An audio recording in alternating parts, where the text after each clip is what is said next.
નમસ્તે બધાને. Good morning. શરૂ કરી. તો કાલે મેં એવું કીધું હતું કે એક એક્ઝામ્પલ કે એક ઘટના આપણે વિચારીને આવશું. તો કે વિચાર્યું છું કે કોઈ ઘટનાને ઈચ્છા વિચાર આશા એટલે કે ચિત્રણ તુલન વિશ્લેષણ આસ્વાદન અને ચયન અને પછી એક ઘટના થઈ હોય એવું કોઈ વિચાર્યું? તો શેર કરો. કોઈ આપણા રિયલ ટાઈમ આપણી સાથે આપણે જે કર્યું હોય કાર્ય અને વ્યવહાર એને અહીંયા સુધી કનેક્ટ કરો.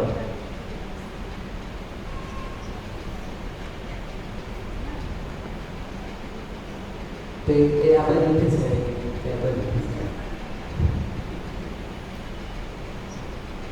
જો આ બધી વસ્તુ હંમેશા ચાલુ જ છે. તો તમે કોઈ પણ ઘટનાને વિચારી શકો અને એને તમારે ખાલી કહેવાનું છે.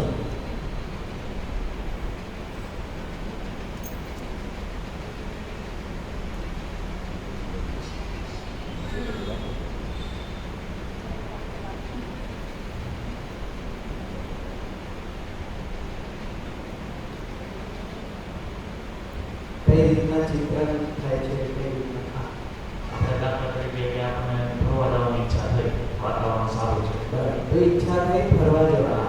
પછી આપણે વિશ્લેષણ કર્યું કે ક્યાં ક્યાં જવું, કઈ જગ્યાએ જવું, સાપુતારા જવું કે મહાબળેશ્વર જવું કે કોઈ પણ જગ્યાએ. પછી આપણે અંદરથી આશા થઈ કે ભાઈ અહીંયા જવું છે અને આપણે કાર્યમાં રૂપાંતર કર્યું, અહીંથી આપણે ગયા. ખૂબ સરસ. હવે જો આ સિક્વન્સ એકદમ બરાબર. હવે જો કે ફરવા જવાની જે ઈચ્છા થઈ એની પાછળ દ્રષ્ટિ શું હતી? આપણો રુચિ મજા આવશે એ માનીને આપણે ગયા. તો ફરવા જવાનું ચિત્રણ છે અને રુચિ છે અથવા તો તુલન છે, રુચિપૂર્ણ અથવા તો ગમશે એવું માનીને આપણે ચિત્રણ બનાવ્યું.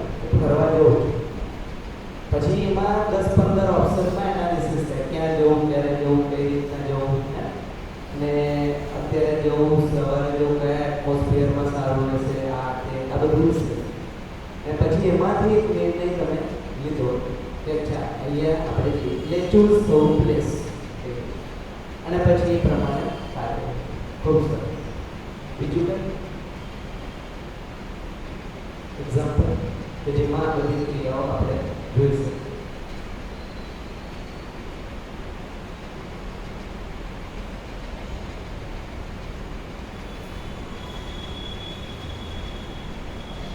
પહેલી વાર કોઈ ચિત્રણ બનતું હશે તો કેવી રીતના બનતું હશે? જો પહેલી વાર જેનો તમને ખ્યાલ જ નથી એટલે ચિત્રણ તમારામાં છે ને કોઈ નવી વસ્તુનું ચિત્રણ બનતું હોય તો કેમ બનતું હશે?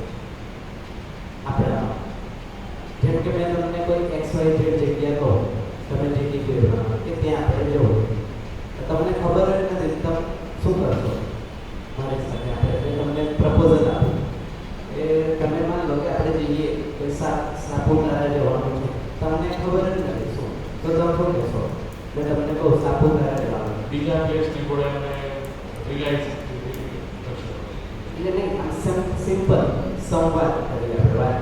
મેં તમને એમ કહું કે આપણે સાપુતારા ફરવા જવાનું, તમને ખબર નથી, તમે શું કહે મને શું પૂછશો? શું છે? હા, ત્યાં શું છે? એટલે હું એવું કહીશ કે ત્યાં ઝરણું છે, આબોહવા સારી છે, આ છે તે છે.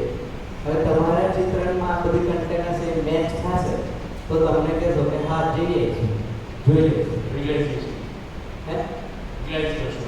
હા, એટલે તમારા ઇન્ટરેસ્ટ, તમારા પ્રિય તુલન સાથે જે મેમરીઝ પડી એની સાથે આપણે મેચ કરશો. બરાબર, મેં જે કહું છું એવું તમારામાં છે કે નહીં, અથવા તો એ મેચ થાય છે પ્લેસ.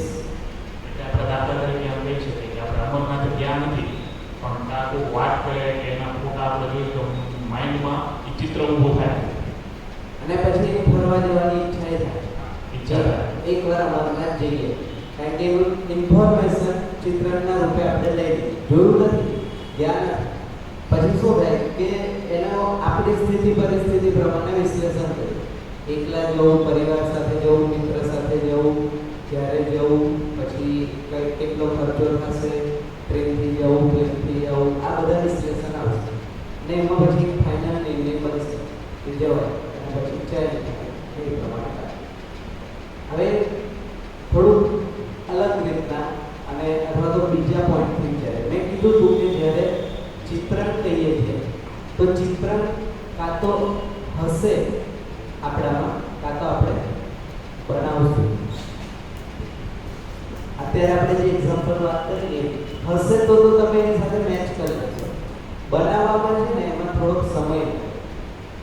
કારણ કે એવું કંઈક છે ને આપણી પાસે બેઝ માન્યતા નથી. એકચ્યુઅલી માન્યતા જ છે આ ઉપર. તો એટલા માટે તમે નાના બાળકને જ્યારે શરૂઆત કરીએ જેમ કે જન્મથી અથવા તો એની આગળ પાછળ તો એ ચિત્રણ એનું બનતું હોય. તમે બોલો, તમે વાતચીત કરો, એની સાથે વ્યવહાર કરો, ઘરમાં લોકો વાતચીત કરે, એ બધું ઇનપુટ લઈને એક ચિત્રણ બનાવે તમારા માટે, પરિવાર માટે, સમાજ માટે. જેવું સાંભળે હજુ જીવ્યું નથી એટલે એને ખબર નથી બટ એક પ્રકારનું ચિત્રણ તો બનાવી દેશે. આવું હોય. પપ્પા એટલે આ, મમ્મી એટલે આ, કાકા એટલે આ, કાકી એટલે આ, એનું એની પાસે એક ચિત્રણ. તો અત્યારે જે રીતના આપણે આપશું એ રીતના એ ચિત્રણ બનશે એટલે ગ્રહણ કરશે. પછી એના માથે સ્થિર થઈ જશે એટલે કે સેટ થઈ જશે. પછી એના કમ્પેરિઝનમાં એ બીજા બધાને જોશે. કાલે આપણે વાત કરી હતી કે આપણી પાસે સારા માણસનું ચિત્રણ હોય, ખરાબ માણસનું ચિત્રણ. તો એના ક્રાઇટેરિયા હોય કે સારો માણસ એટલે હું કોને માનું. તો મારી માટે સારો માણસ અલગ હોઈ શકે, તમારા માટે અલગ હોય શકે. ખરાબ પણ મારી માટે અલગ હોય. ચોર સાથે બીજો ચોર સારો જ લાગે. એક ચોર ને બીજો ચોર સારો લાગે કે સેમ ચિત્ર બે. એક ટેરરિસ્ટ ને બીજો ટેરરિસ્ટ સારો લાગે સેમ. તો એની માટે સારો માણસ એની જેવો છે, જ્યારે આપણી માટે સારો માણસ આપણી જેવો છે. તો અત્યારે કોઈ ફિક્સ ક્રાઇટેરિયા સારા માણસ ખરાબ માણસના છે નહીં. કારણ કે કોઈ માન્યતા પ્રમાણે આપણે સારો ખરાબ માનીએ. જે હકીકત શું છે આપણને ખબર નથી. બટ કાંઈ જન્મથી લઈને અથવા તો આપણી પાસ્ટ કહેવાનો મતલબ મેમરીથી લઈને જે પણ આપણામાં માન્યતાઓ પડી એ પ્રમાણે આપણે કાર્ય અને વ્યવહારમાં એક્ઝિક્યુશન કરતા. જેમ કે હવે બીજી ચિત્રણ કઈ રીતના સડનલી ચેન્જ થાય એને પણ આપણે એક એક્ઝામ્પલ લઈએ છીએ. માની લો કે હિતનું તુલન મારામાં છે પ્રાયોરિટી. એટલે મેં શરીરનું ધ્યાન રાખીશ. શરીરનું ધ્યાન રાખીશ એટલે આહારનું ધ્યાન રાખીશ, હવા ફરવાનું ધ્યાન રાખીશ. આ બધું ધ્યાન કાર્યમાં આવું બધું થતું. હવે મારા મિત્રએ જમવાનું કીધું, આપણે મારા ઘરે જમવા આવવાનું છે એટલે મેં મિત્ર સંબંધના કારણે જમવાનું હા પાડ્યું. હા કહેવા પછી જમવા ગયા ને તો જમવામાં જે પ્લેટમાં જે વસ્તુ છે એ વસ્તુ બધી આનાથી ઓપોઝિટ હતી. કોઈ પણ કે મેં જેને સારી વસ્તુ જમવામાં માનું છું મારા હિતના રેફરન્સથી એના કરતાં કંઈક અલગ હતું. તો શું કરશું આપણે? હિત હાવી હશે તો હું એને રિજેક્ટ કરી શકું. તો એવું પણ કહી શકું કે આ અત્યારે નહીં ચાલે, એની જગ્યાએ આવું કંઈક હોય તો ચાલશે. એટલે શું થયું? હિત દ્રષ્ટિના કારણે મેં જે જમવાનું ચિત્રણ બનાવેલું છે મારામાં કે જેમ કે તેલવાળું સારું ન કહેવાય હે ને, પછી બીજા ગમે તે ફાસ્ટ ફૂડ સારું ન કહેવાય અને એમાંથી કંઈક આવે તો મેં એને રિજેક્ટ કરું. હવે શિફ્ટિંગ થાય. જો હવે ઘણા દિવસથી મેં છે ને ટેસ્ટી ખાધું નથી. દ્રષ્ટિ તો હિતની છે બટ ઘણા દિવસથી ટેસ્ટી ખાવાનું મન પણ છે અને ખાધું નથી. કારણ કે અત્યારે નવું ચાલુ કર્યું છે હેલ્થ પર કામ કરવાનું. અને આ ઇન્વિટેશનમાં મારું ભાવતું ભોજન, ટેસ્ટી ભોજન મળે, હેલ્ધી નથી પણ ટેસ્ટી છે. હું કરું ટેમ્પરરી હિત દ્રષ્ટિમાંથી પ્રિય દ્રષ્ટિમાં જતો તાત્કાલિક. અને પેલું જે ચિત્ર અહીંયા ઉભરાઈને આવે ને કે આ બરાબર નથી એને હું શાંત કરીને પ્રિયનું ચિત્ર ત્યાં આવે કે આજનો દિવસ ચાલશે, એક દિવસ થાય એવાથી એવું મેં પોતાને જ કહીશ અને બીજાને નહીં કહું, પોતાને. એટલે શું કરું છું? મારા ચિત્રને જસ્ટિફાય કરું. ચિત્રણમાં તો હેલ્થના રેફરન્સથી આવે છે કે જો અત્યારે આ ન ખવાય, અલગ ફાસ્ટ ફૂડ આપણે નક્કી કર્યું હતું કે આવું ડાયટ મેન્ટેન કરશો. પણ શું થયું? પ્રિય જે દ્રષ્ટિ છે એ હિત પર હાવી થઈ ગઈ એટલે આનો પ્રભાવ વધી ગયો.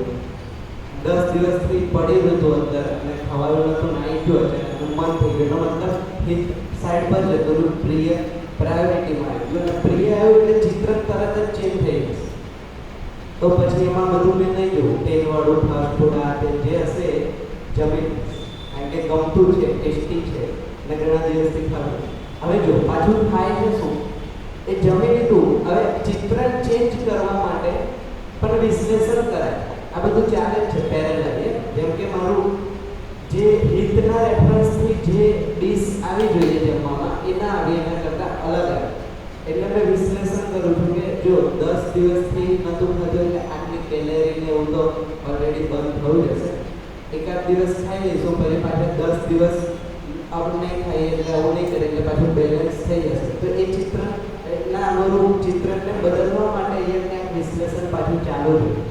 કારણ કે જેવી દ્રષ્ટિ ચેન્જ થશે એના આધારે વિશ્લેષણ એ પ્રમાણે થશે. વિશ્લેષણ પ્રમાણે પછી હું નિર્ણય લઈશ કે હા આજનો દિવસ આ જમી લઈએ, વાંધો નહીં, અને પછી હું જમવાની શરૂઆત. તો આ પ્રોસેસ બહુ ફાસ્ટ થાય એટલે આમ સડનલી આપણે ધ્યાનમાં ન થવું.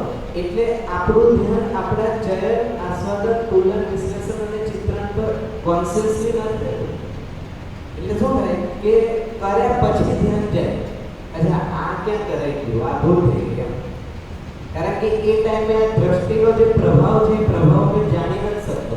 જેમ કે જમાઈ ગયું ને બરાબર આપણે એ પ્રમાણે પછી જમીને પછી રાત્રે બેઠા હોય ત્યારે થઈ જાય કે આપણે આપણા નિયમને તોડ્યો, આ ખોટું થઈ ગયું. કારણ પાછી હિત દ્રષ્ટિ આવી ગઈ માનસિકતા.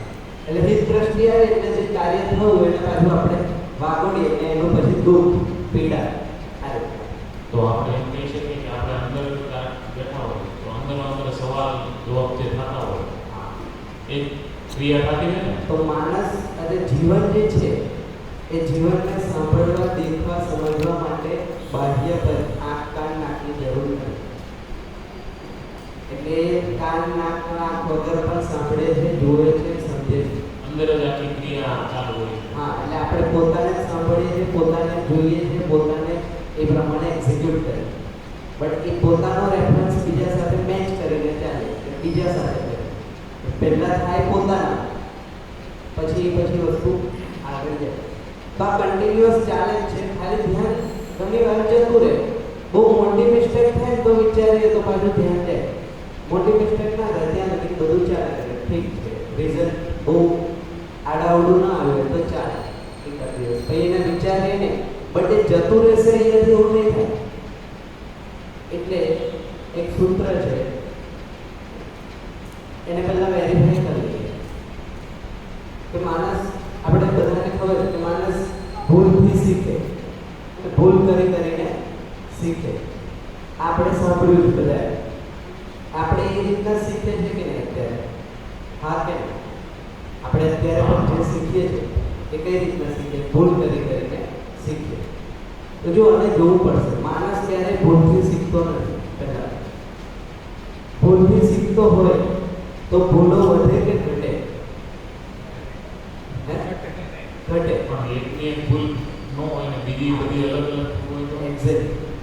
તો 10 વર્ષ, 2 જનરેશન પહેલા ઘરમાં ઝઘડા થતા કે નહીં? 2 જનરેશન પાછળ જતા ઘરમાં ઝઘડા થતા કે તમારા દાદા એમની સાથે એમના રિલેશનમાં કંઈક પ્રોબ્લેમ હતા કે નહીં? હા, એ આપણે સાંભળેલું છે. એટલે તમારા પપ્પાને પૂછશો તો એ કહેશે કે હતું. તમારા પપ્પા અને તમારા અત્યારે જે જનરેશન છે એમાં ઝઘડો થાય છે કે? હા. અને તમારામાં તમે છો જે જનરેશન એમાં ઝઘડા થાય છે? મોટા આંદોલન તો બને થાય. એનો મતલબ જો એ જ વસ્તુ વર્ષોથી, પેઢીઓથી ચાલતી આવી છે તો હવે તો સમજાઈ જવું જોઈએ કે આ ન કરાય. પરંપરામાં પેઢીથી આ વસ્તુ, દરેકના ઘરમાં આ વસ્તુ છે. વર્ષોથી પેઢીથી ચાલે. માણસો ઝઘડે છે, ભૂલ કરે છે, આ ન થવું જોઈએ એવું નક્કી કરે છે. તો આ પડી એ નવી જનરેશન ઝઘડે છે, ભૂલ કરે છે, પાછું કે આ ન થવું જોઈએ. પછી નવી જનરેશન ઝઘડે છે, ભૂલ કરે છે, ન તો થાય છે શું કામ? પણ એમાં એવું છે બીજા ઝઘડા કરવા માટે બીજા પાછળના લોકો નવા લોકો નવા એડ થાય. સંબંધ એક છે કે ચેન્જ થાય? મેં ભૂલ કરી, બરાબર છે, તો હવે હું વિચારીશ કે આ ભૂલ ન થવી જોઈએ, પણ મારી પાછળ મારું બાળક છે, એને તો ખબર નથી, એ તો કરવાનું જ છે, એને તો જે તમે એને ગાઈડ કરતા હશો ને કે જો મારાથી આ ભૂલ થઈ તું આ ન કર. ગાઈડ કરીએ છીએ, બરાબર, પણ એને જ્યાં સુધી અનુભવ નથી થતો ત્યાં સુધી એટલે પહેલા એને ભૂલ કરશે તો જ અનુભવ થશે. એવું થયું આ તો એવું થયું કે પહેલા તરસ લાગ્યું તો પહેલા તમારે તરસું રહેવાનું તો તમને પાણીની કદર થાય. એવું થયું અત્યારે એકચ્યુઅલી આ ભ્રમ છે એક પ્રકારનો.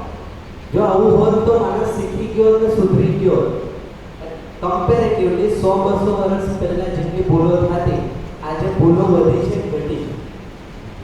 કમ્પેરેટિવ વધી કે નહીં? પરિવારમાં 10-50 વર્ષ પહેલા જે વાતચીત થતી આજે પરિવારમાં વાતચીત વધી કે ઘટી?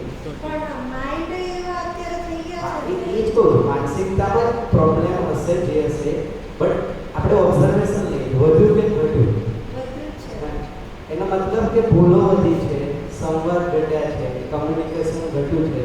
તો ભૂલથી શીખતો હોત પાછળના તો એને જોવું પડશે કે ભૂલથી શીખે છે કે કયા રીતના શીખે છે માણસ. તો એક એક્ઝામ્પલ લઈએ, ઘરમાં નાનું બાળક હોય એને ચાલતા નથી આવડતું, એક 6-7 મહિનાનું હોય તો ચાલતા શીખવાનું લક્ષ્ય છે. તે પડીને શીખશે એટલે ભૂલો કરીને શીખશે કે કંઈક બીજું રીઝન હશે? શું એ કઈ રીતના શીખે? ચાલતા કઈ શીખશે તો એ જોવાથી, એનામાં કુદરતી જે પેલું આવેલું છે એનાથી પ્રયત્ન કરશે, પછી એકવાર પડશે, ભૂલ થશે, પાછો પ્રયત્ન કરશે, પ્રયત્ન કરશે એટલે ભૂલ ભૂલ થશે. થશે, પ્રયત્ન કરે એટલે ભૂલ થાય, અને ભૂલ થાય થાય જ. હા, એટલે ભૂલ કરે એટલે પછી આગળનું શીખે. શીખે. એવું આપણે માનીએ.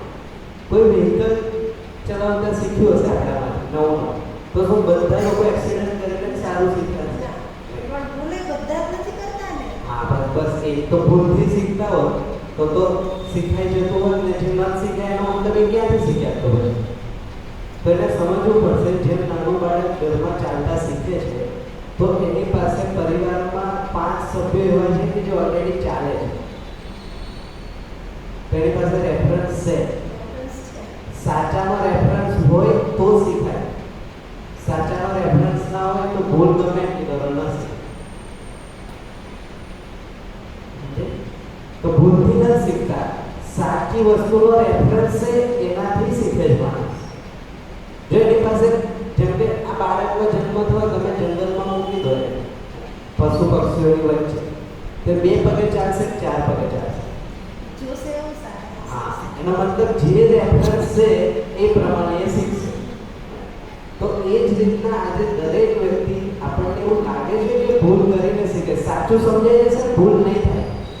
વ્હીકલ ચલાવતા જાઓ, જે વ્યક્તિ જેને આવડે છે ઓલરેડી એને સાચી વસ્તુની ખબર છે એ તમને સાચી રીતના ગાઈડ કરે છે, તમે શીખી જશો તો એમાં કંઈ ભૂલ નહીં થાય. એક્સિડન્ટ કરવાની જરૂર નથી તો જ સમજાય. એટલે ટૂંકમાં કહેવાનો મતલબ કે જે સમયે સાચી વસ્તુ સમજાઈ જશે પછી આ બધી વસ્તુની જરૂર નથી કે મેં ટ્રાય કરી લઉં અને ભોગવી લઉં અને દુઃખી થાવ પછી સુખનો મને અહેસાસ થશે. એનો ભૂલ કરવાનો એનો પેલો નથી હોતો, Intention નથી. ઇન્ટેન્સ નથી હોતો, પણ થઈ જાય છે તો બરાબર, એમાં એગ્રી છું કે માણસ જાણી જોઈને ભૂલ નથી કરતો, થઈ જાય.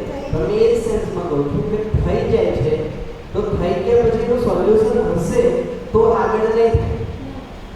એ થયું ને જેમ કે મારાથી નાના એક સિમ્પલ એક્ઝામ્પલ કે મારાથી મેં કોઈના ગાઈડન્સ વિના બાઇક ચલાવતા શીખું, મને નથી ખબર, ખાલી સાંભળ્યું છે અને ટ્રાય કરું તો પોસિબલ છે હું પણ પડી શકું, કોઈને એક્સિડન્ટ કરી શકું.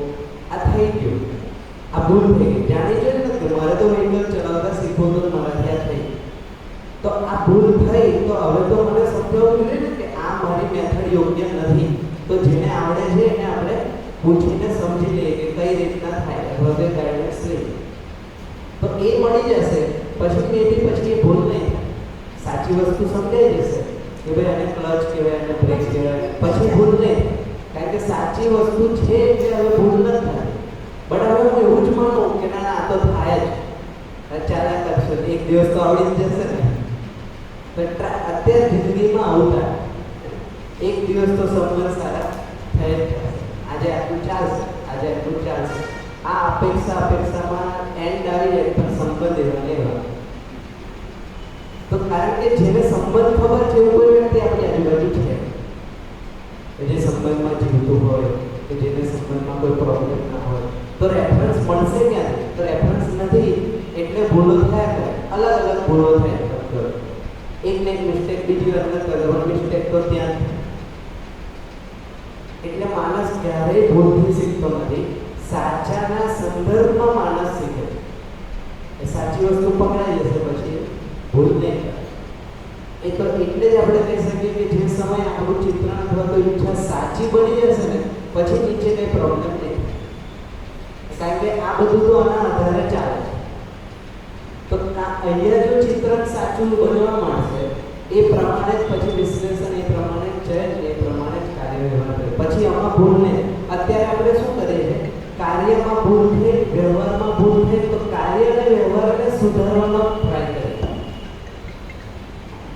આ સમજે? જેમ કે કોઈ વ્યક્તિએ મારું અપમાન કર્યું એટલે વ્યવહાર થયો એક પ્રકારનો.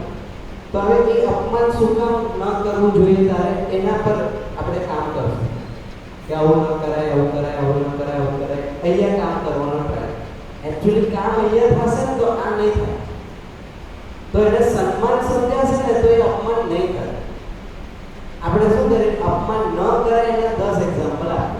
હવે સન્માન વસ્તુ શું છે એ નથી કહેતા. એટલે ત્યારે સ્થિર જ ના થાય. કારણ કે સાચી વસ્તુ એની પાસે છે જ નહીં, એ શું કરશે? કે નથી આપણી પાસે. અને અપેક્ષા આપણે એવી રાખીએ કે સુધરી જાય અથવા તો સારો થઈ જાય. બટ એ હશે તો એ એક્ઝિક્યુટ થશે, એ નહીં હોય તો નહીં પડે. એટલે અત્યારે તમે જો આપણે આપણા અથવા તો બાળકો સાથે અથવા તો કોઈની પણ સાથે જે વાતચીત થાય છે ને એ વાતચીત લગભગ ઉપદેશ જેવી વાતો છે. આવું હોવું જોઈએ, આવું થવું જોઈએ, આવું કરાય, આવું ન કરાય. શું કામ? 2-3 પ્રશ્ન આવે ને તો એનું આપણી પાસે કોઈ આન્સર છે. કારણ કે એટલું ચિત્રણમાં આપણી પાસે આ સેટ નથી. તો આપણે ક્યાંકથી સાંભળ્યું હશે, કોઈ મહાપુરુષનું સાંભળ્યું હશે તો એ બીજાને કહીએ. શબ્દથી શબ્દ વસ્તુ તો આપણને નથી પકડાની અને એને નહીં પકડે.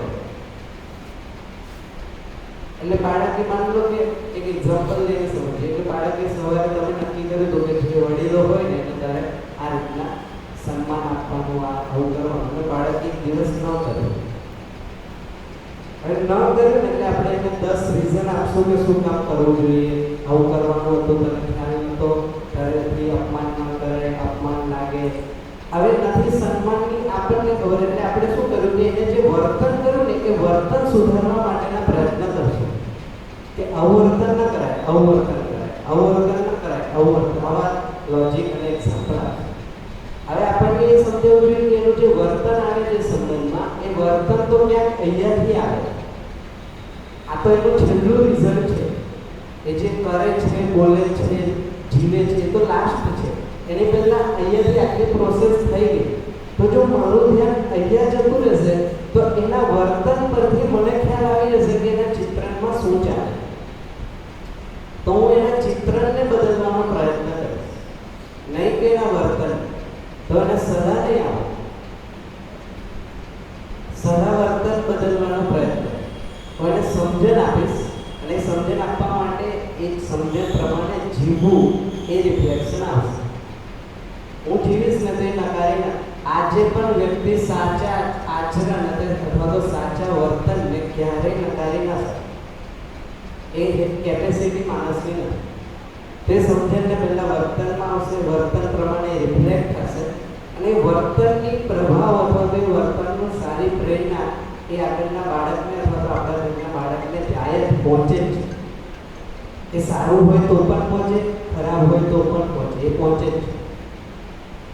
તો થોડુંક જો આપણું ધ્યાન આપણામાં જતું રહેશે, આપણામાં એટલે જીવનમાં આ જે ક્રિયાઓ થાય છે ત્યાં, તો મને ખબર પડશે કે હું અત્યારે કયા ચિત્રણથી અથવા તો કયા તુલનથી મારું જીવન ચાલે છે.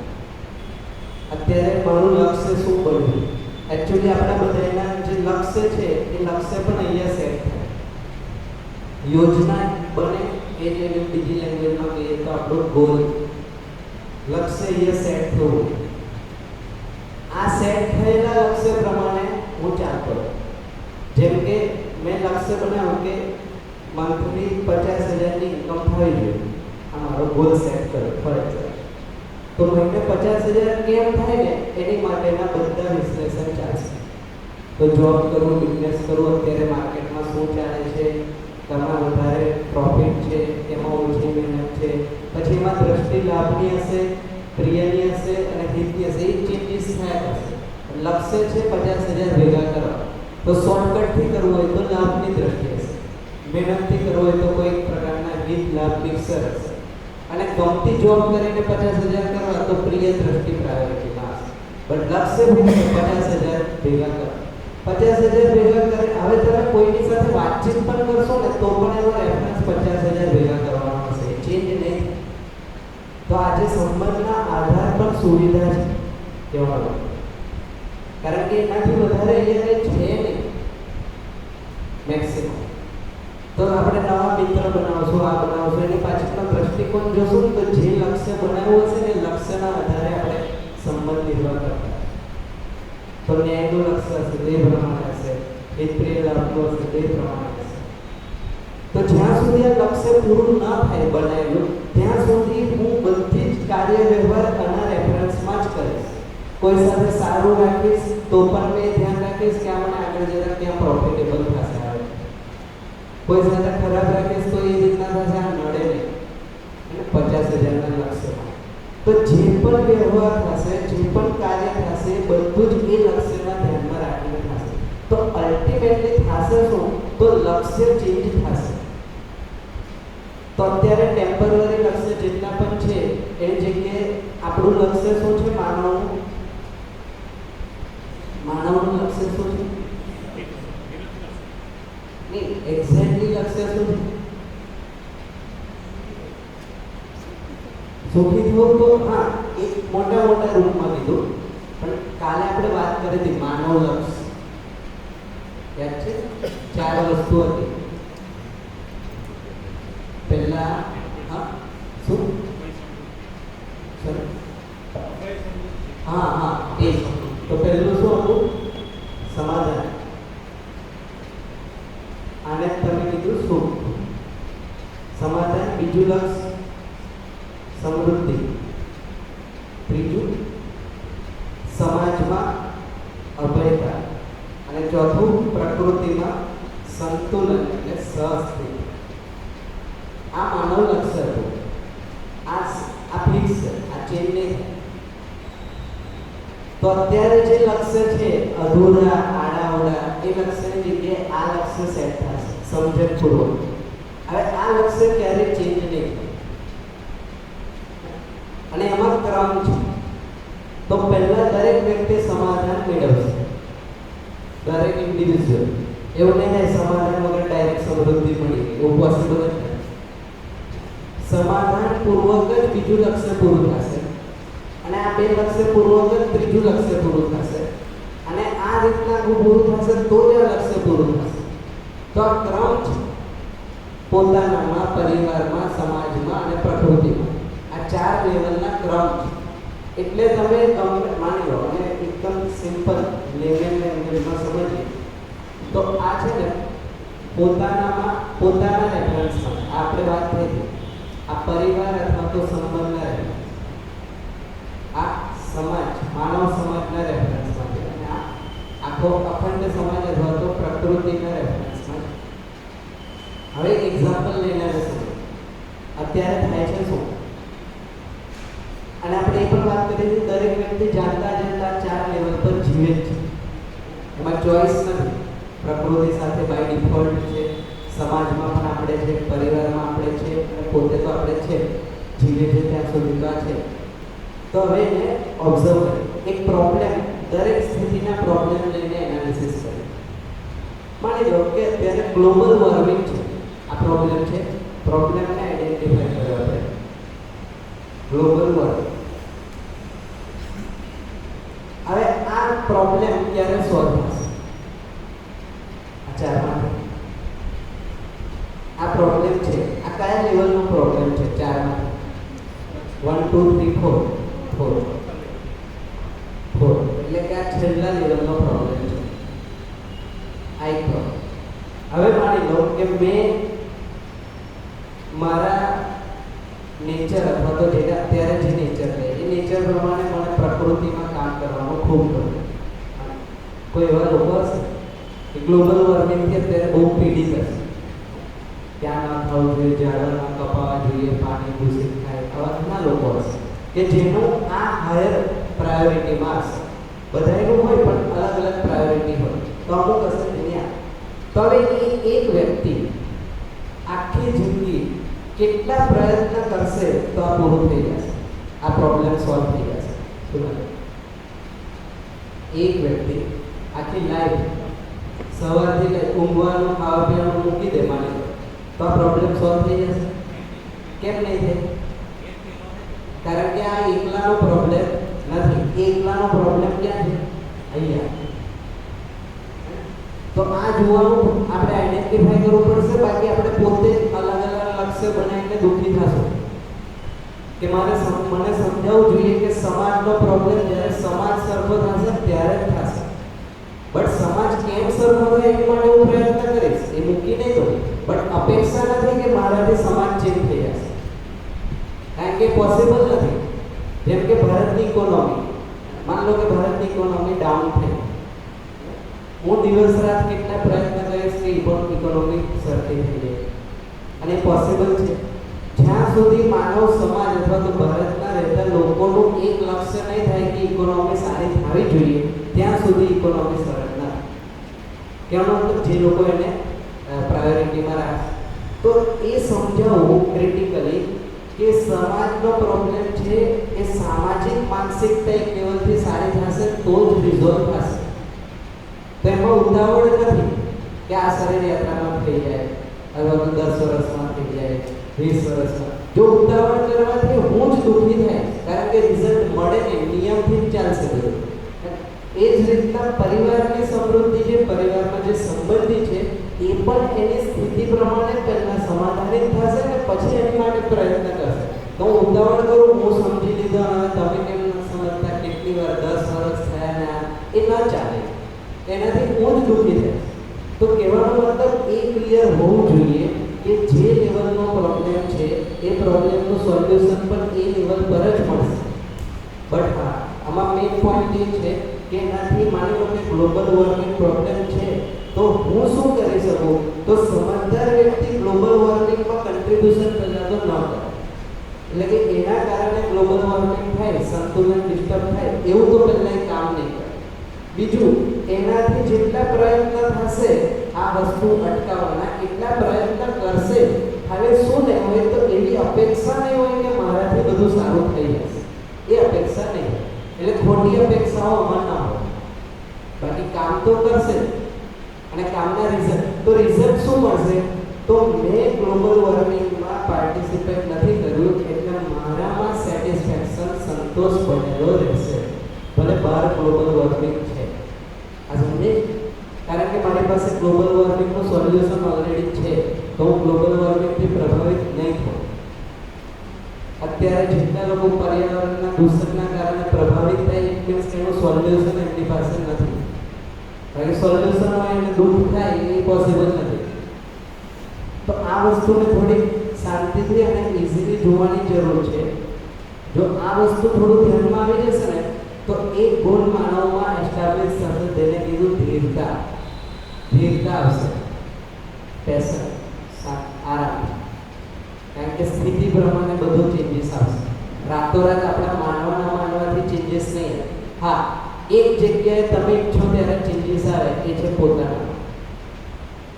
તમે જ્યારે ઈચ્છો ને ત્યારે ચેન્જીસ આવી જશે. જ્યારે તમારી પ્રાયોરિટી સેટ થશે, સમાધાન અથવા તો સુખની સ્થિતિ પર માણસ પોતે પહોંચી શકે. કારણ કે આમાં ત્રણેયમાંથી કોઈ વસ્તુ નડતી નથી.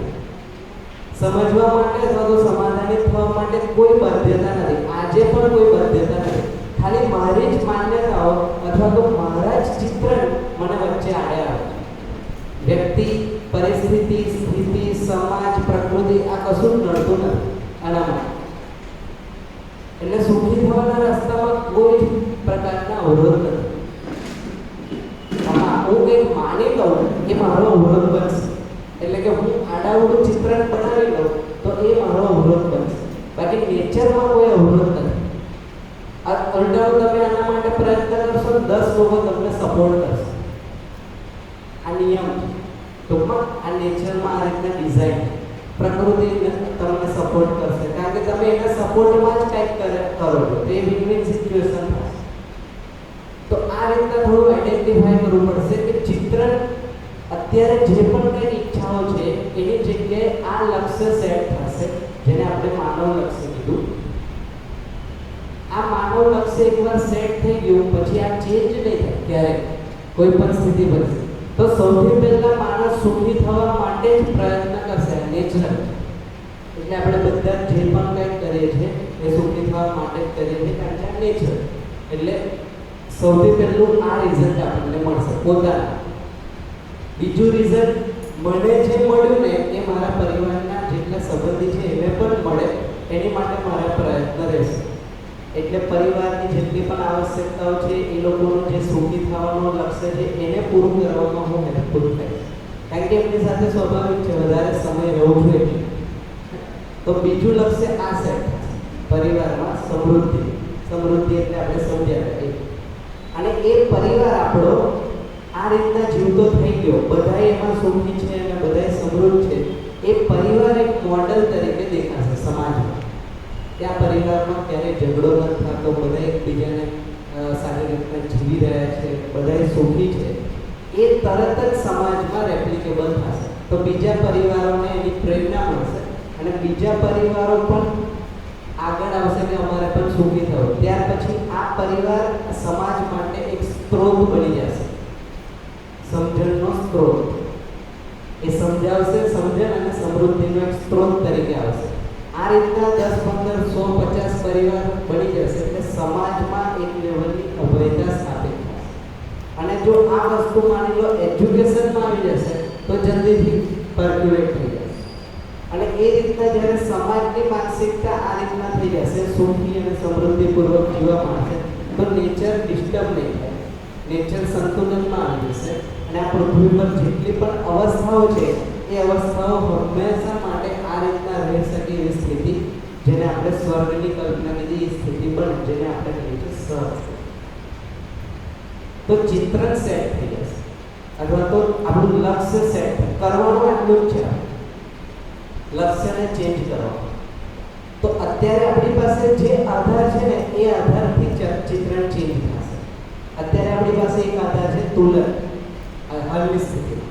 તો તુલનમાં અત્યારે જે હિત, પ્રિય અને લાભની દ્રષ્ટિ છે એમાં આપણે પ્રયત્નપૂર્વક ન્યાય, ધર્મ અને સત્યની દ્રષ્ટિને અહીંયા પ્રાયોરિટીમાં લાવવી પડશે.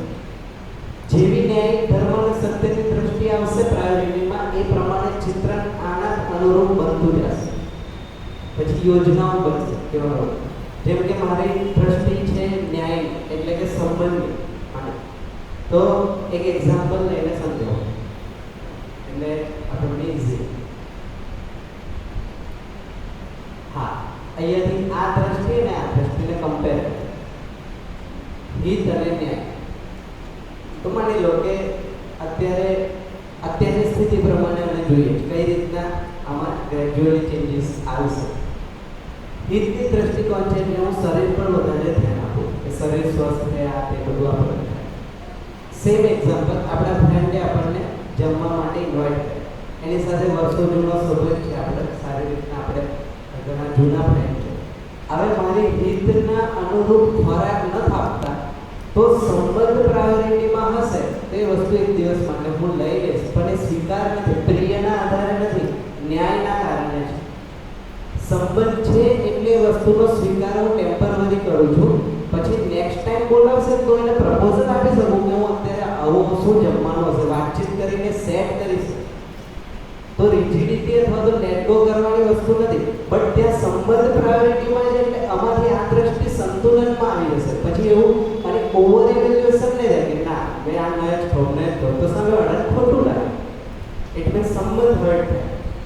તો સંબંધ જ્યારે પ્રાયોરિટીમાં હશે ને તો એકાદ દિવસ માન લો કદાચ, કારણ કે શરીર આપણને ખબર છે કે શરીર એક દિવસમાં મરી નથી જવું, તો આપણે એ વસ્તુ ગ્રહણ કરીએ છીએ પણ સાથે એની સાથે વાતચીત પણ કરીએ છીએ કે આટલા ટાઈમથી હું આવું કંઈક ફોલો કરું છું અને આ રીતના મારી થોડુંક આવું તેવું છે એટલે બહુ આવું અવોઇડ કરવું. તો એના ધ્યાનમાં જો આપણી સ્થિતિ હશે તો નેક્સ્ટ ટાઈમ જશું તો એ પ્રમાણે ભોજન હશે તો તમારું હિત પણ સંતુલનમાં રહેશે ને ન્યાય અથવા તો સંબંધ પણ જળવાય. તો આ રીતના શિફ્ટિંગ આવશે એટલે આવ્યું કારણ કે ચિત્રણમાં સંબંધ ઇમ્પોર્ટન્ટ આવે. જો જમવાનું ઇમ્પોર્ટન્ટ હોત અથવા તો શરીર ઇમ્પોર્ટન્ટ હોત તો પછી અગેન મેં આના આધારે ડિસિઝન લે. તો એ ઇમ્પોર્ટન્ટ આવવા માટે મારે સમજવું પડશે આ આપણે વાત કરી તેમ કે ન્યાય શું છે, ધર્મ શું છે, સત્ય શું છે, એટલે કે સંબંધ શું છે, વ્યવસ્થા શું છે અને સહઅસ્તિત્વ શું છે એ સમજાઈ જશે. પછી આ દ્રષ્ટિ અહીંયા આની જગ્યાએ આ દ્રષ્ટિ આવશે તો હિત પ્રિય અને લાભ એ જતા નહીં રહે, એ સંતુલનમાં આવી જશે, નિયંત્રણમાં આવી જશે. તો જમવાનું આપણે એવું બનાવશું કે જે હેલ્ધી પણ હોય અને ટેસ્ટી પણ હોય, એમાં કંઈ વાંધો નથી. ટેસ્ટ નેચરલ છે તો ટેસ્ટને અવોઇડ કરવાની વાત ન કરતા, બટ હેલ્થ પ્રાયોરિટીમાં છે. તો પછી જમવાનું કેવું હશે તો પહેલાં તો પહેલો ક્રાઇટેરિયા આવશે હેલ્ધી. અત્યારે પહેલો ક્રાઇટેરિયા આવે છે ટેસ્ટ. તો પહેલાં હેલ્ધી આવશે, પછી ટેસ્ટી આવશે અને ઇઝીલી પચે છે કે નહીં આ બધા ક્રાઇટેરિયા પ્રાયોરિટીમાં આવશે. તો હેલ્થ પણ સારી રહેશે અને એ પ્રમાણે આપણે જે કરવું તો નિયંત્રિત થઈ જશે આ દ્રષ્ટિ. અત્યારે અનિયંત્રિત છે, ક્યારેક આમાં જતો રહું છું, ક્યારેક આમાં જતો રહું છું, ક્યારેક આમાં. તો હેલ્ધી તો હશે સાથે ટેસ્ટી છે એટલે પ્રિય પણ હશે. લાભ વસ્તુ નેગેટિવ છે. લાભની જગ્યાએ આ પ્લેસ રિપ્લેસ થઈ જશે. લાભની જગ્યાએ સંતુલન, લાભ એટલે સંગ્રહમાં જાય, એની જગ્યાએ સંતુલન સ્થાપિત થશે. જરૂરિયાત પ્રમાણે વસ્તુની આપલે એ આવશે. તો લાભ દ્રષ્ટિ નહીં કહેવાય. સમજે કે શું? તો આ રીતના ચિત્રણ વિશ્લેષણ છે, તુલન અને આસ્વાદનને આપણે ગઈકાલે સમજ્યા હતા કે ચિત્રણ પ્રમાણે જ અત્યારે વિશ્લેષણને ચયન થાય છે કારણ કે ચિત્રણ એ આના કરતાં મોટી વસ્તુ છે. બટ ચિત્રણનો ઓરિજિનલ આધાર આપણી પાસે નથી એટલે ચિત્રણ અત્યારે તુલનથી ચાલુ થાય છે. અત્યારે હાલની સ્થિતિ તો તુલનમાં જે દ્રષ્ટિકોણ છે એ પ્રમાણે ચિત્રણ આપણું બને છે. હા હું બને હા માહિતી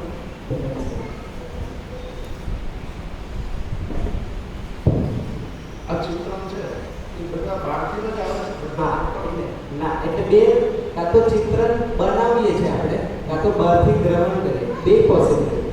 આપણે પોતાનું જેમ કે એક્ઝામ્પલ આપો કે સપનું આવે જ તમને અને સપનામાં જે ચિત્રણ આવે છે એ બહારથી આવે કે આપણે બનાવીએ. જેમ કે એક્ઝામ્પલ એક માણસ છે જેને પૂંછડી છે અને બે પાંખો છે અને એ ઉડી શકે. આ જે ચિત્રણ છે એ બહાર છે ને બહાર નથી. માણસે શું કર્યું પોતાની કલ્પનાશીલતાનો યુઝ કરીને પોતાની અંદર બનાવ્યું. તો એને શું કર્યું પક્ષીઓમાંથી પાંખો લીધી, વાંદરમાંથી પૂંછડી લીધી અને માણસનું શરીર અને મિક્સ કરીને અલગ પ્રકારનું ચિત્રણ બનાવ્યું. તો આ ચિત્રણ આપણે બનાવીએ જે અસ્તિત્વમાં નથી અને જે થાય નહીં છે જે વસ્તુ અસ્તિત્વ એટલે એક નિયમ છે દરેક સાચી ઈચ્છાઓ પૂરી થવાનું અસ્તિત્વમાં વ્યવસ્થા છે જ. આડાઅવળી ઈચ્છાઓ હશે એ પૂરી નહીં થાય એ પણ નિયમ છે. એટલે જો સારી ઈચ્છાઓ સાચી ઈચ્છાઓ એટલે જેમ કે પક્ષીનું ઉડવું એ રિયાલિટી છે કે નહીં? તો તમે કલ્પનાશીલતા લગાવીને એક જગ્યાએથી બીજી જગ્યાએ ટ્રાન્સપોર્ટેશનના માધ્યમથી ઉડીને જઈ શકો. એ રિયાલિટી આપણે એસ્ટાબ્લિશ કરીને આપણી પાસે પ્લેન છે, હેલિકોપ્ટર છે એ થઈ ગયું. બટ હવે તમે એવું ઈચ્છો કે આપણા પાંખો આપણામાં આવી જાય અને વાંદર જેવી તાકાત આવી જાય કે આપણે જમ્પ કરીને ત્યાં જતા રહીએ સમુદ્ર ક્રોસ કરીને. તો આ અવ્યવસ્થિત નિરાધાર કલ્પના જેનો કોઈ આધાર નથી. તો એ બધું પૂરું નહીં થાય અને રિયાલિટીમાં ક્યારે બને પણ નહીં. તમે તે લેબમાં બનાવવા જશો તો એનો પ્રોબ્લેમ આવશે. જે અસ્તિત્વમાં નથી એ વસ્તુનો ઓપ્શન તમે કરી શકો બટ આપણામાં ચેન્જીસ લાવશો. નેચરલ વસ્તુમાં ચેન્જીસ પેલા હેલિકોપ્ટર બનાવવામાં નેચરલ વસ્તુમાં ચેન્જીસ નથી. તમે એ વસ્તુને ઉપાડીને એક જગ્યાએ મર્જ કરીને કંઈક કરો છો. એમાં તમે પક્ષીને તોડીને કંઈક કરો છો એવું નથી કે માણસને તોડીને કંઈક કરો. તો જે અસ્તિત્વ સહજ રિયાલિટી છે એમાં કંઈક આપણે છેડછાડ કરશું ને તો પ્રોબ્લેમ આવશે. બટ જો બીજું તો આપણા માટે જ છે, એટલે આપણી કલ્પનાશીલતા છે એટલે આપણે ઘર સુધી પહોંચી શકીએ. તો એવું નથી, અસ્તિત્વમાં જે રિસોર્સિસ છે આપણા માટે છે, પણ કેટલાય આપણને ધ્યાનમાં હોવું જોઈએ તે થશે. તો ચિત્રણ આપણે જાતે પણ બનાવીએ છીએ અને ચિત્રણ આપણે બહારથી ગ્રહણ પણ કરીએ. જે ધર્મગુરુઓ જે ચિત્ર આપણે ફિક્સ કરે કે આ ધર્મ સાચો ને આ જ વસ્તુ સાચું, હા, તો એ પછી આપણે કંઈ મળતું નથી. હા, એટલે શું કર્યું કે આપણે એમના ચિત્રને ગ્રહણ કરી લીધું, ચેક કર્યા વગર. એટલે એક પ્રકારની માન્યતાના રૂપમાં આપણામાં સેટ થઈ.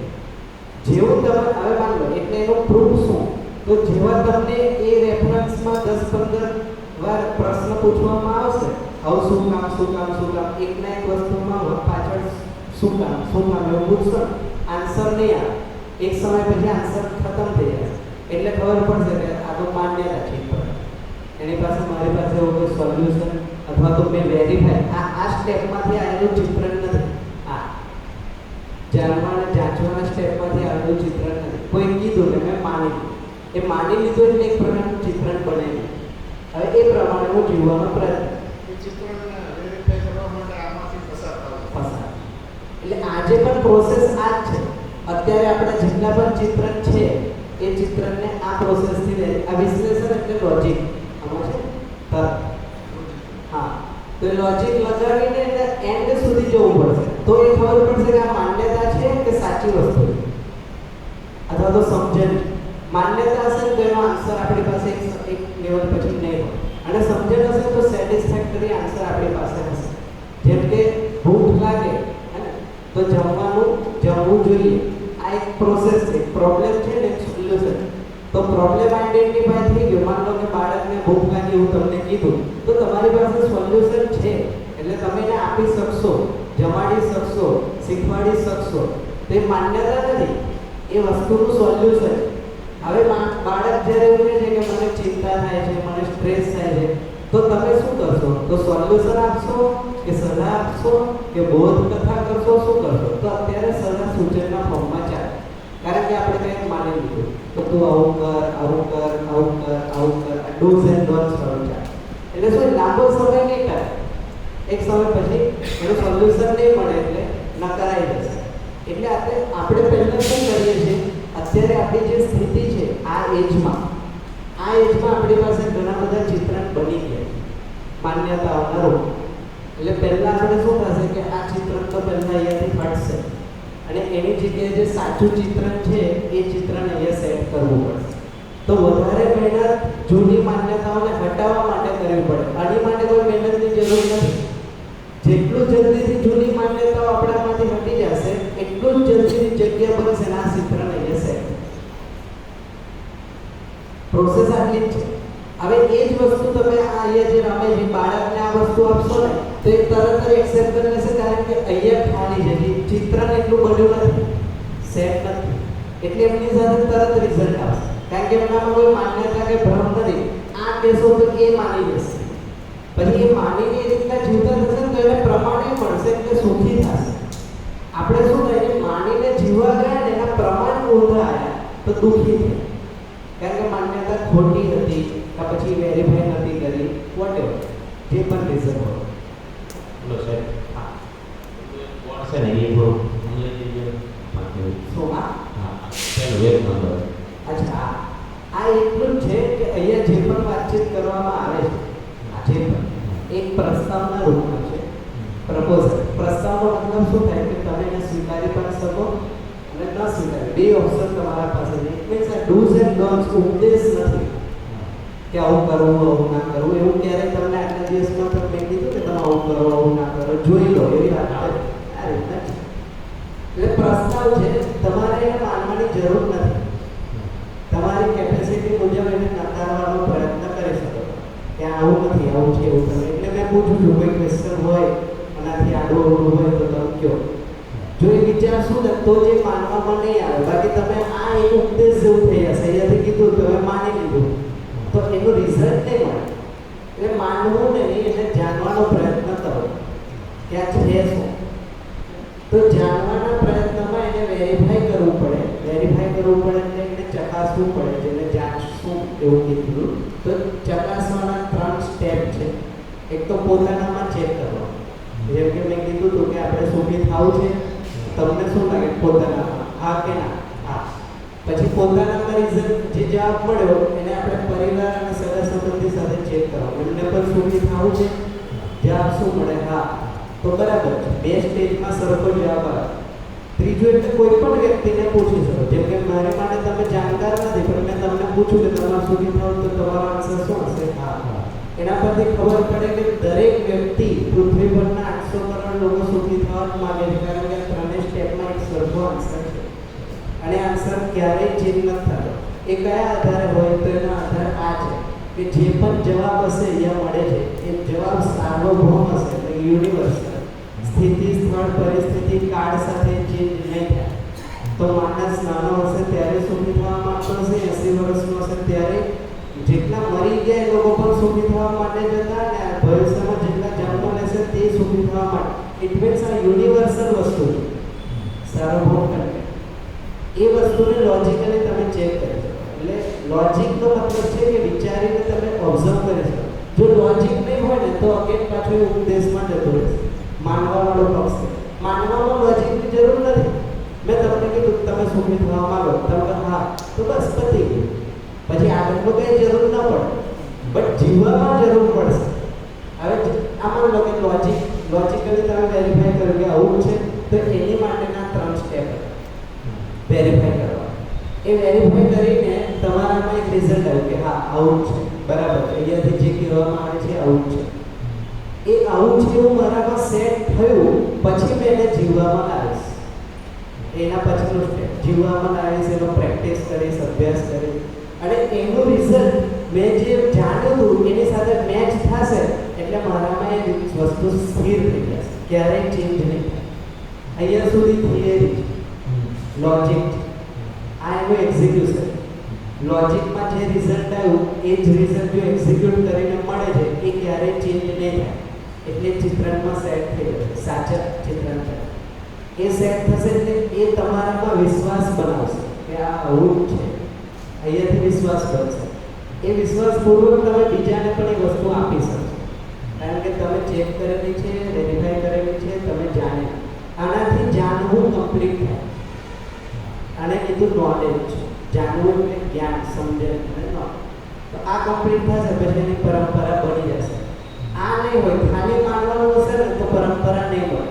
બીજો વ્યક્તિ તમારી જેવું માને ન માને એની ચોઈસ છે, બટ એ સાચી વસ્તુને નકાર ન કરી શકે, એમાં એની ચોઈસ નથી, સ્વીકારવી જ પડે, કારણ કે હકીકત તો સાચી વસ્તુ સેટ થવી પડશે આપણામાં. ચિત્રણ માન્યતાની હા અત્યારે એવું બની શકે કે સાચી માન્યતાઓ હશે, બટ જો આ 3-4 સ્ટેપ પરથી નહીં હોય ને તો એનો પ્રભાવ નહીં આવે.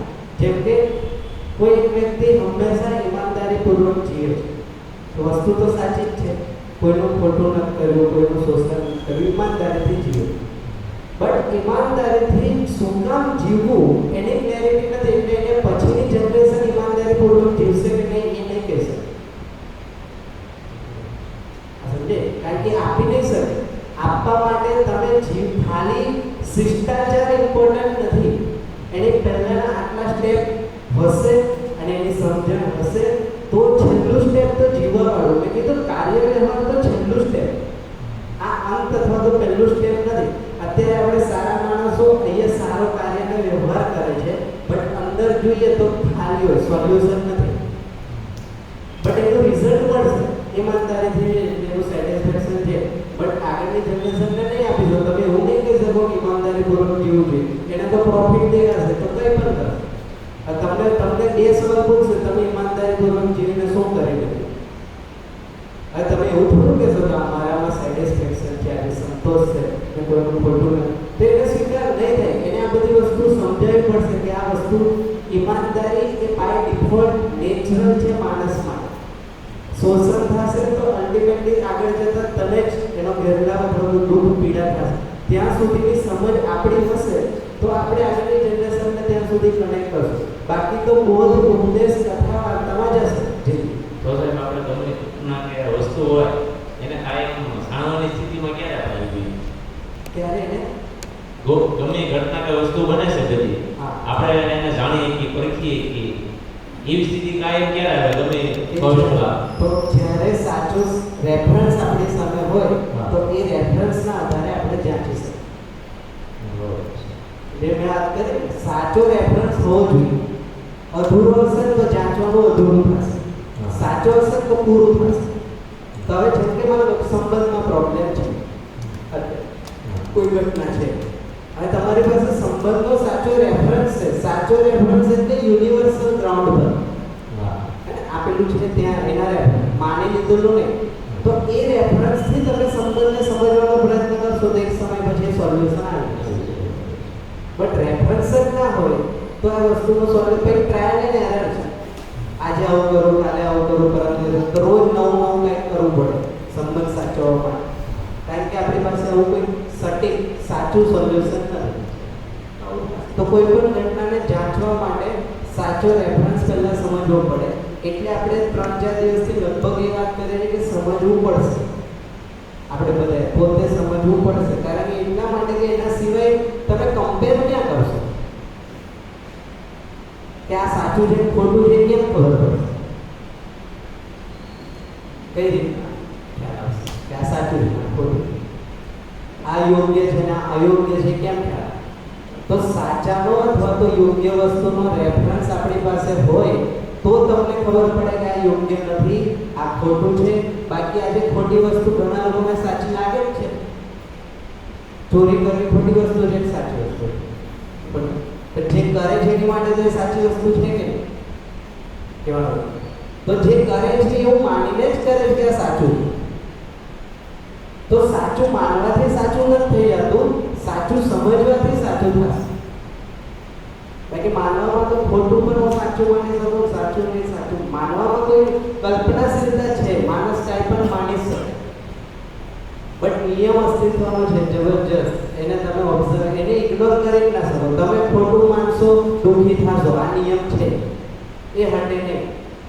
હવે તમે એવું માનીને ચાલો કે ગમે એટલું ખોટું કરીને બધું થઈ જશે કાંઈ નહીં, એવું નહીં.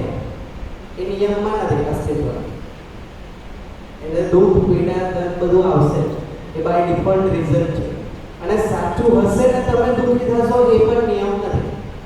તમે સાચું કરશો એનું સુખ તમારી સાથે હશે હશે ને હશે.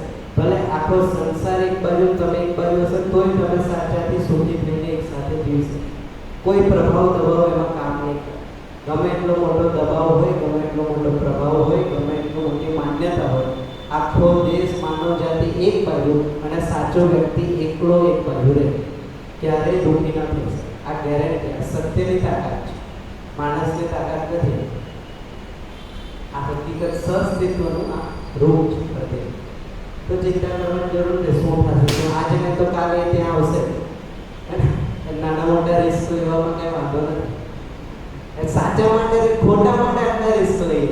ગામડેથી સુરત આવ્યા, સુરત આટલું મોટું આપણે એ કર્યું ત્યારે રિસ્ક લીધા જ છે આપણે. એ શેના માટે? અધૂરી વસ્તુ માટે, એક ક્ષણિક સુખ માટે, જેને આપણે સુવિધા કહીએ. તો આ તો નિરંતર વસ્તુ એટલે આમાં ક્યાં છોડવાની વાત છે? ઘરમાં બેઠા બેઠા સમાધિ સંયમ લાગવાની વાત છે. ઈઝી વસ્તુ સાવ ક્લિયર. અહીંયા આમાં કોઈને કઈ પ્રશ્ન હોય છે? કોઈને પ્રશ્ન હતો? હા, કાલે પ્રશ્ન હતો.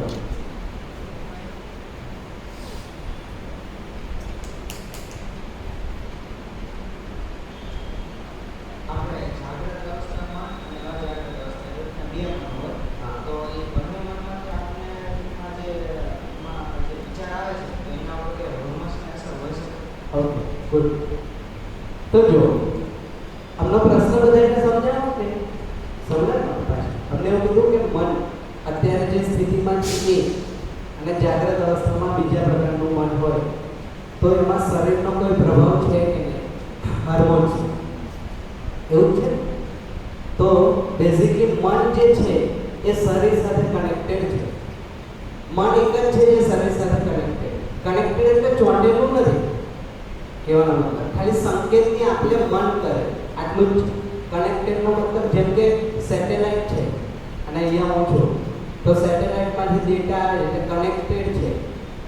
આ સમય સમજે ને, વાઈફાઈ હોય ને ઇન્ટરનેટ ચાલે તો વાઈફાઈ સાથે મોબાઈલ ચોટેબલ નથી, કનેક્ટેડ છે. એ ટાઈપની વસ્તુ છે. મન જે છે એ મેધસ અથવા તો બ્રેન સાથે કનેક્ટેડ છે.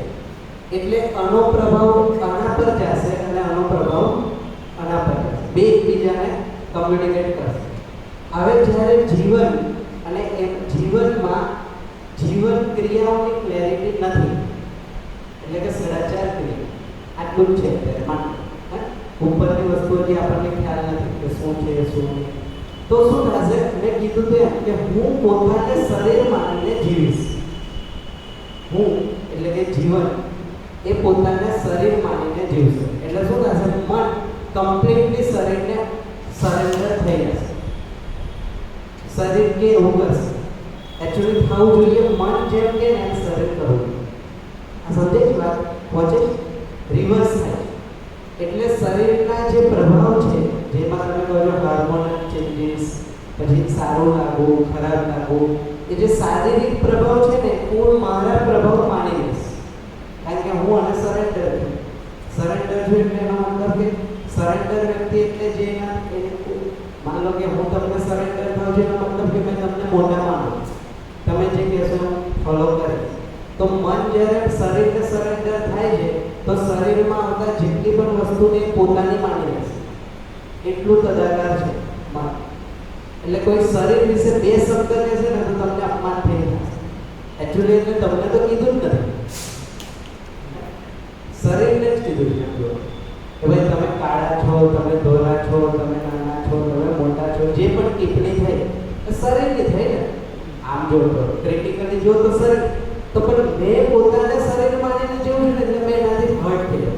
મને કાળો કેમ કીધો, મને ધોળો કેમ કીધો, આ એક એક્ઝામ્પલ.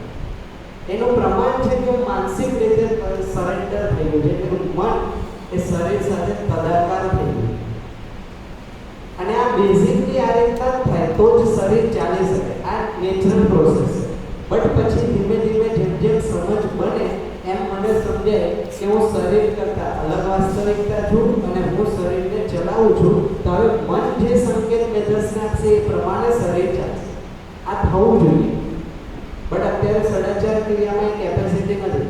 આખું મન શરીરને સરેન્ડર, એટલે મન પ્રમાણે જીવન ચાલે છે. અત્યારે થવું જોઈએ વૃત્તિ પ્રમાણે મન ચાલવું જોઈએ, ચિત્રણ પ્રમાણે આ ચાલવું જોઈએ. બટ અત્યારે શું થાય કે રુચિના આધાર માની ચાલે છે. એટલે મને કીધું કે ભાઈ ખાવા પીવામાં સુવિધામાં સુખ છે એવું મને લાગે છે આસ્વાદનમાં, એટલે ચિત્ર એવું બની જશે કે હા સુવિધા કેમ ભેગી કરે. તો અત્યારે નીચેથી ચાલે છે. હવે જ્યારે નાની વસ્તુ મોટી વસ્તુને ચલાવશે તો પ્રોબ્લેમ આવશે. જેમ કે નાના બાળકો એના પેરેન્ટ્સને સલાહ સૂચન આપે ને કે આવું કરો ના કરો તો પ્રોબ્લેમ આવે કે ના આવે? કારણ કે એને ખબર જ નથી કે શું છે રિયાલિટી. હજુ એ પ્રમાણે એના એક્સપિરિયન્સ જ નથી અને એ તમને કાંઈક એવું કહે તો પ્રોબ્લેમ આવશે. એ રીતના શરીર જો જ્યારે જીવનને ચલાવવા માંડશે, કહેવાનો મતલબ કે શરીરના પ્રભાવથી જીવન ચાલશે તો આ બધા પ્રોબ્લેમ આવશે. સદાચાર ક્રિયામાં એ જ પ્રોબ્લેમ આવે. તો મેં કમ્ફર્ટનેસ, મારા શરીરની કમ્ફર્ટનેસને હેપીનેસ માની લો. કારણ કે શરીર સાથે હું જોડાયેલો છું. કદાચ સરેન્ડર જોડાયેલો તો છું જ, બટ સરેન્ડર. તો મને ગરમી લાગે ને ઠંડક થાય એટલે એ જ મારા માટે સુખ છે. એકચ્યુઅલી રિલેક્સેશન છે, કમ્ફર્ટનેસ છે. એ ધ્યાનમાં ન આવતું કારણ કે શરીર બરાબર છે ને બસ. તો હાર્મોનલ ચેન્જીસની અસર ત્યાં 4 વિષયના રૂપમાં આવશે.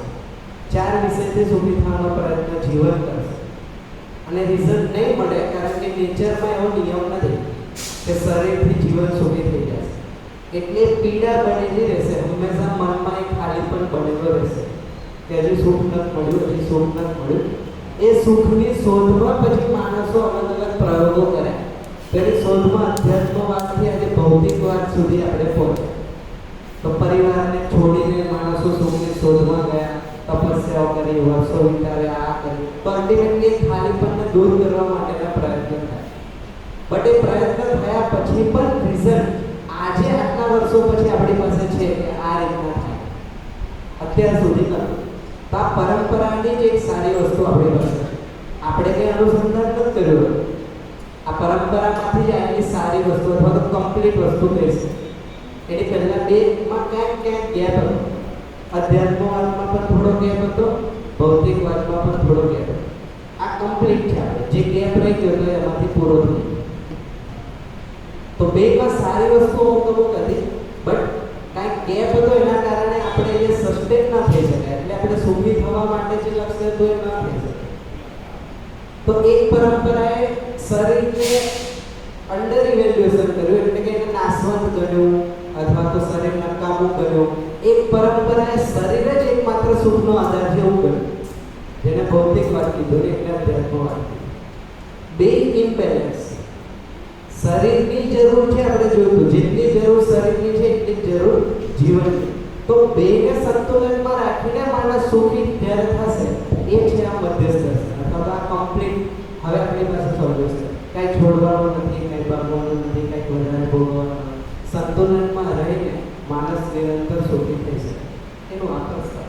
તો અત્યારની સ્થિતિમાં તમે કહો છો કે થશે સદાચાર ક્રિયામાં જીવતો માનવ, અને જ કીધું બેઝિકલી સદાચાર ક્રિયામાં જે જીવે છે એને જ કીધું ભ્રમિત માનવ, પશુ અથવા તો રાક્ષસ. આપણે કારણે જોયું જેમાં અપ્સ એન્ડ ડાઉન્સમાં જીવશે. અહીંયા સુધી કોઈને બીજો કોઈ ક્વેશ્ચન નથી?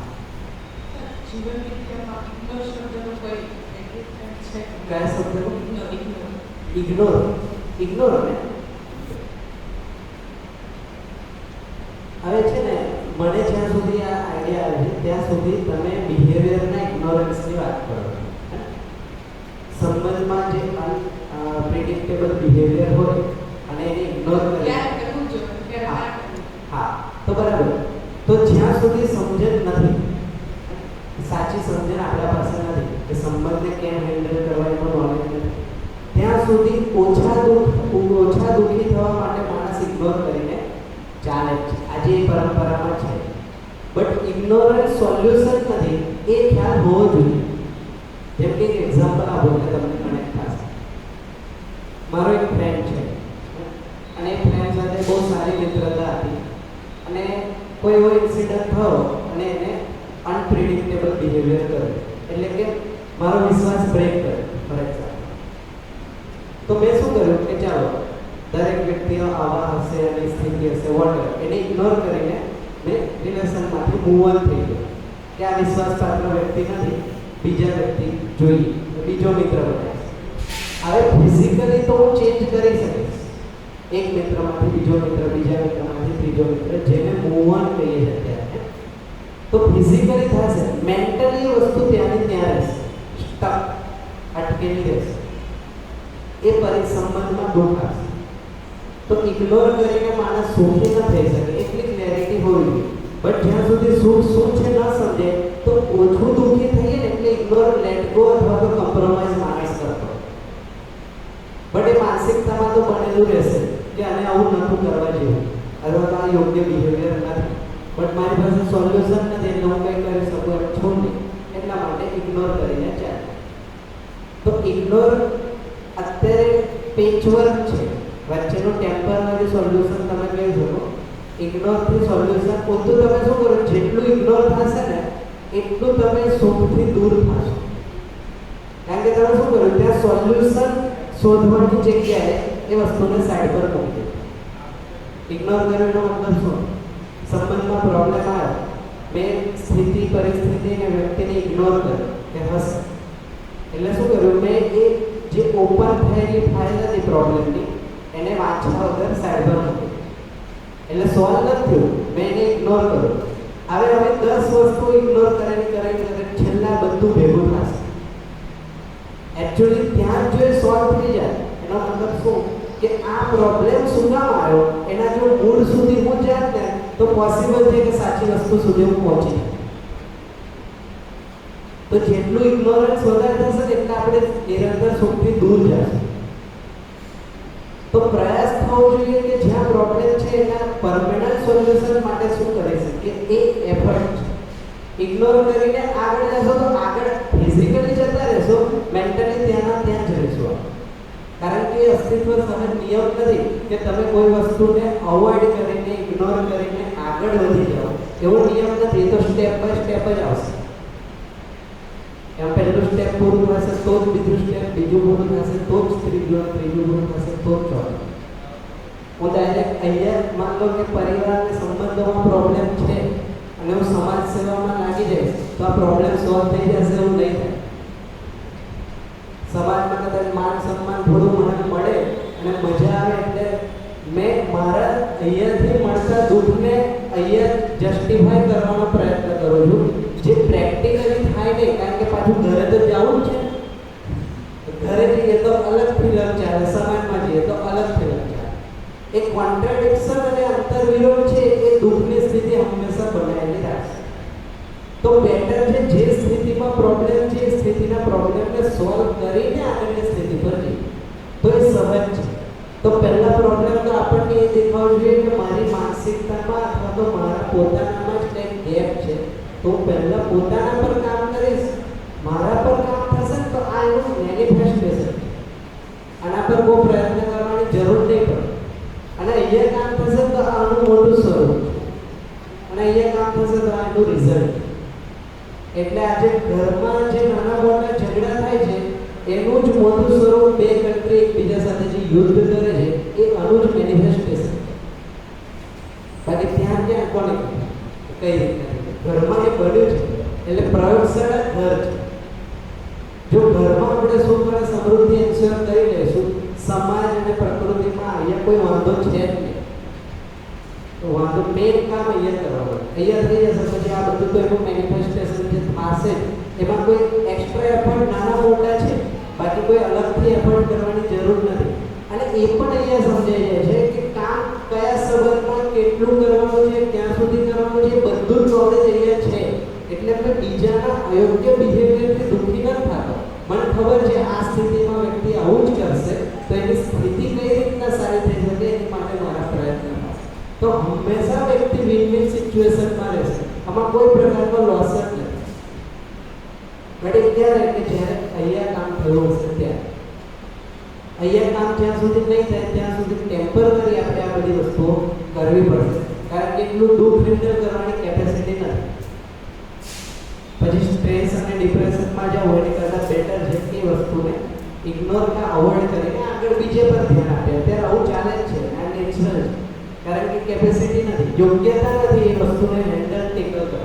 તો એ યોગ્યતા આવી જશે પછી એ નહીં કરવું પડે. એ નહીં કરવું પડે એટલે એનાથી દુઃખી નહીં થવું, એનો પ્રભાવ મારા પર નહીં.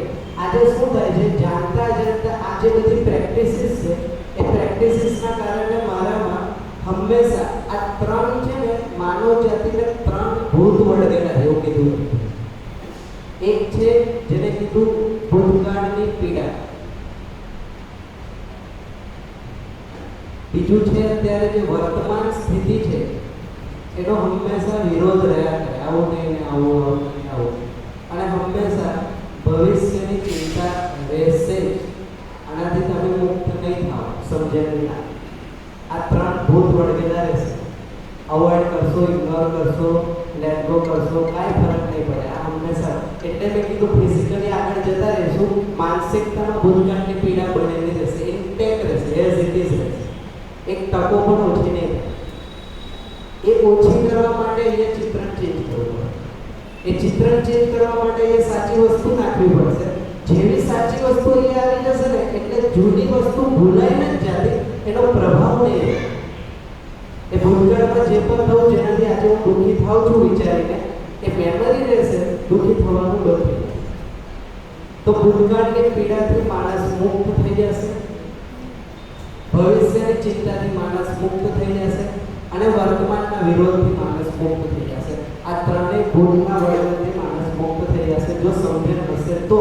બાકી ઈચ્છો ના ઈચ્છો, માનો ના માનો, આ ત્રણ વસ્તુ હંમેશા સાથે રહેશે રહેશે. આ નિયમ છે. ના સમજી ના થાય અથવા તો ભ્રમ ના થાય. ગમે એટલા પ્રયત્ન કરો, ખોટી દિશામાં પ્રયત્ન કરશો એટલે આ વસ્તુ વધશે, ઘટે નહીં. ભૂતકાળની પીડા વધ્યા કરશે, વર્તમાનથી વિરોધ વધ્યા કરશે, ભવિષ્યની ચિંતાઓ વધ્યા કરશે. આ ચિંતાઓ, આ પીડા અને આ વિરોધ આ જ એક મેન્ટલ અનસ્ટેબિલિટી તરફ લઈ જશે. આ ત્રણ વસ્તુ ધીમે ધીમે ધીમે દુઃખી થવું, પછી દુઃખી થઈને ડિપ્રેશનમાં, સ્ટ્રેસમાં આઇસોલેશનમાં જતો રહો. આઇસોલેશન સુધીની સ્થિતિ અને પછી તો નેગેટિવ ઘણા બધા રિઝલ્ટ છે આવે છે. આ ત્રણ વસ્તુ છે જ્યાં સુધી સમજે એટલે મેં આ પોઈન્ટ એટલે કીધો કે ઇગ્નોર અવોઇડ કરવાથી આ વસ્તુ નહીં જતી રહે, ઉલટી આ વસ્તુ વધશે. તમે વર્તમાનમાં કંઈક જુગાડ લગાવી દેશો બટ આ વસ્તુ તો એની સાથે પડેલી રહેશે. એટલે કાર્ડના રૂપમાં ભૂત, વર્તમાન અને ભવિષ્ય, આ ત્રણ કાર્ડના રૂપમાં વર્તમાન એક રિયાલિટી છે, બાકીનું બધું મિથ, ભ્રમ છે.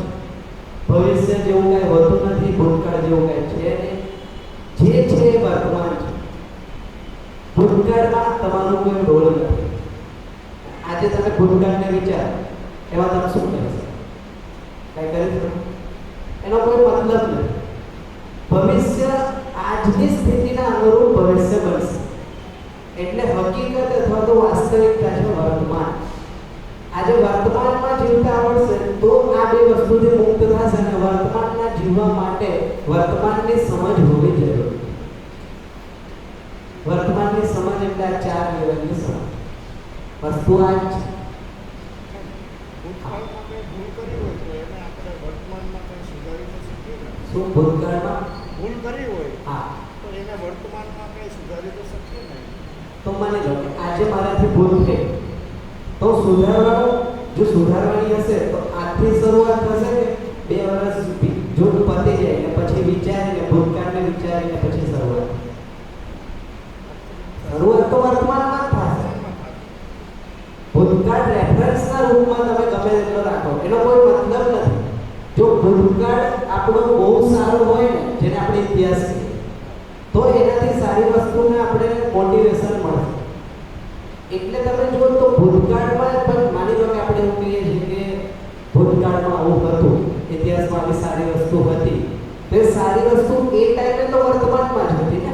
આજે આપણી માટે એનો કોઈ મતલબ નથી. તમે ગમે એટલી વાતચીત કરો, ગમે એટલું ક્રિટિસિઝમ કરો, એનાથી કંઈ નિષ્કર્ષ નહીં નીકળે.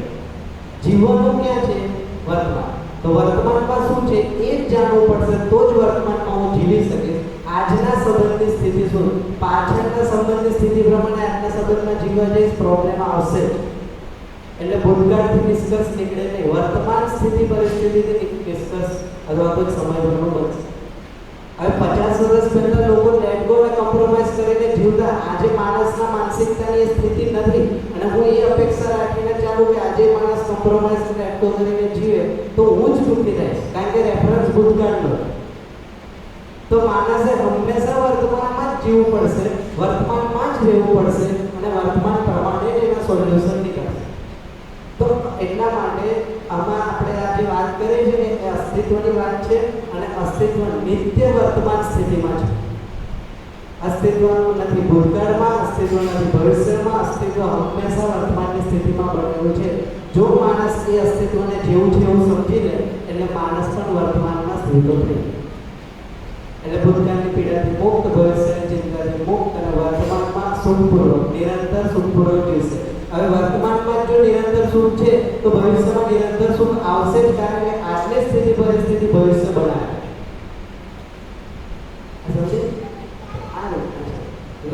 હેલો સાહેબ, આ ડિપ્રેશનમાં માણસ કઈ રીતે શરૂઆત થાય છે અને કયા તબક્કે પાછા પછી એવું નક્કી કરે છે કે આ આત્મહત્યા કરી લેવી છે અને કરે છે? એક બ્રેક લઈને પછી વાત કરીએ. 4 મિનિટ તો એક બ્રેક લઈને, કારણ કે થોડું લાંબુ ચાલશે. બ્રેક લઈને પછી પાછા આપણે મળીએ. નમસ્તે. 15 મિનિટ પછી તરત આપણે